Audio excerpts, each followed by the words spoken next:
Welcome to BigFoot Quail Game Birds. I'm Barb. I will be documenting Richard Mickelsen's journey as he builds a Bobwhite quail business here in Wyoming. Let's meet Richard and find out how this all got started. Hi, Barb. Thanks for stopping by. My name's Richard Mickelsen. I live in Wheatland, Wyoming, and getting ready to start a new venture in my life. Raise bobwhite quail. I've got a lot of time hunting and fishing, more hunting than fishing, but just trying to have experience with my grandsons. We're going to build this together, and they're going to learn how to help me out, and that's just part of life. Experiences. How did you get the idea for Bigfoot Quail? Well, hunting in different areas, and I've had quail before, bobwhite quail and chuckers, and pheasants too, but on a small scale. I had to buy them out of state and bring them in. And so I'm going to see if I can build a couple young men in the meantime. So, what made Bob's white quail special to you?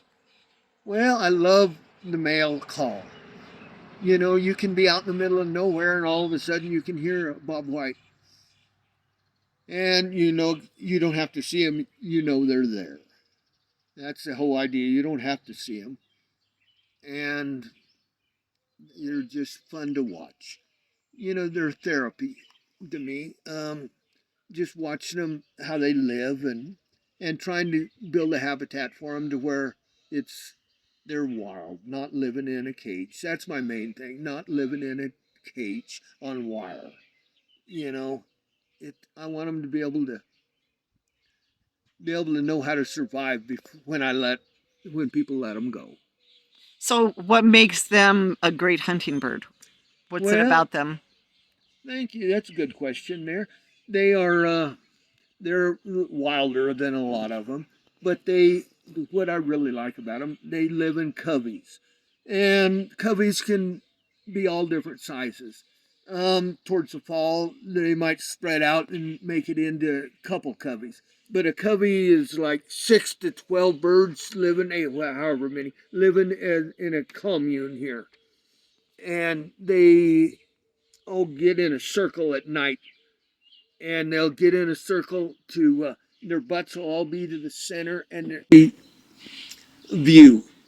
And when something comes along, fox, coyote, bird dog, they blow up and they just go every which way.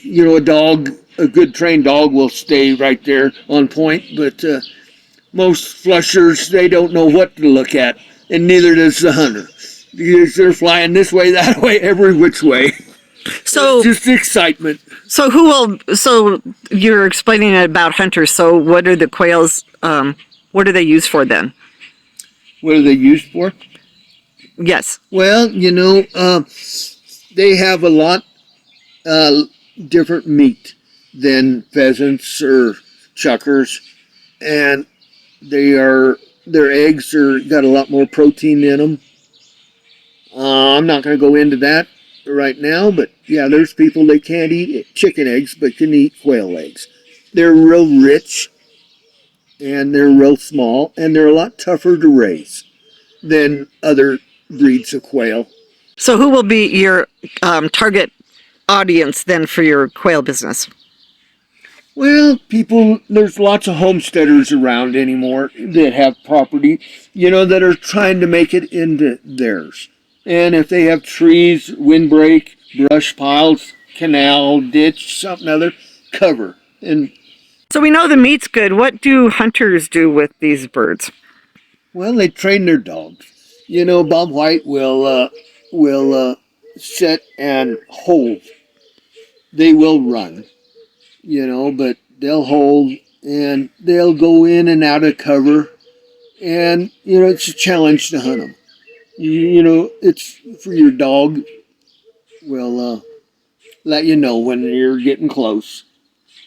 And, people they're they're fun to watch.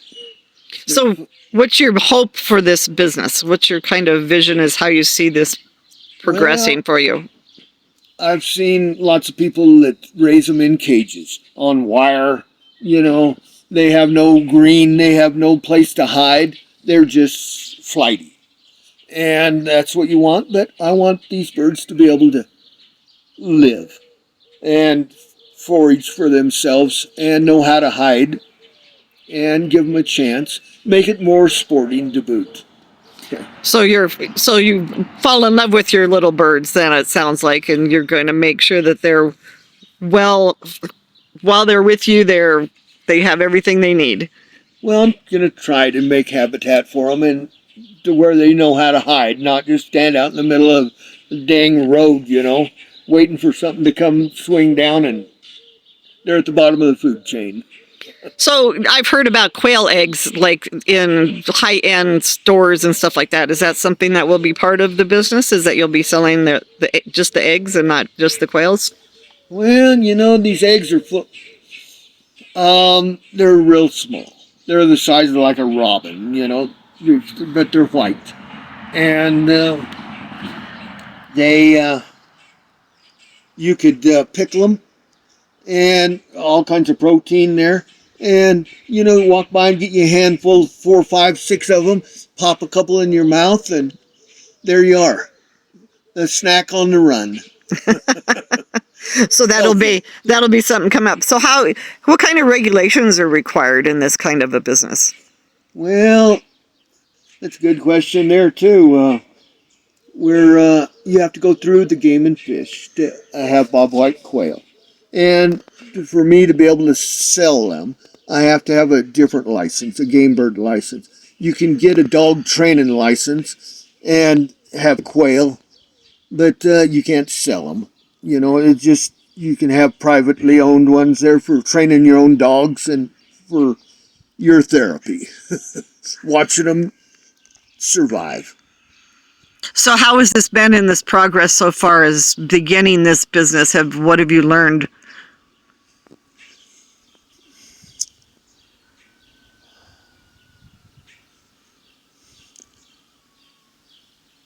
I need something to do.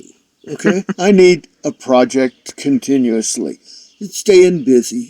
That's part of being healthy, is staying busy, having something to do. And bobwhite quail are very interesting. And there's people that can go out here on this yard and drag a crate around and let them eat off the ground. I want them to be able to hide and eat off the ground. And I'm not going to put them on wire. So we're going to be seeing some cool habitat then coming up in the next videos. Well, that's what I'm going to try building. I've got different variety of grains to where they can forage for themselves. Find it, not just out of a feeder. So you're retired. So what kind of business is this for you? What do you see happening in the future with this business? Well, to grow, of course. But, it's kind of a side hustle right now. I'm learning, trying to build. I don't want to have a bunch of eggs or a bunch of birds and not be able to do something other with them. I'm trying to educate people. And, it's just part of life. Will this be something your grandchildren can grow into then and be part of? No, I'm hoping that they will be a big part of it, helping me. I've got a lot of work to go. I have acquired stuff over the years that, trying to put it together on a budget. It takes every penny you got, but, not having to buy stuff, refurbishing things, building it a little different than everybody else's. Learning from other people's mistakes and try to enjoy life and just slow down and enjoy life is the main thing.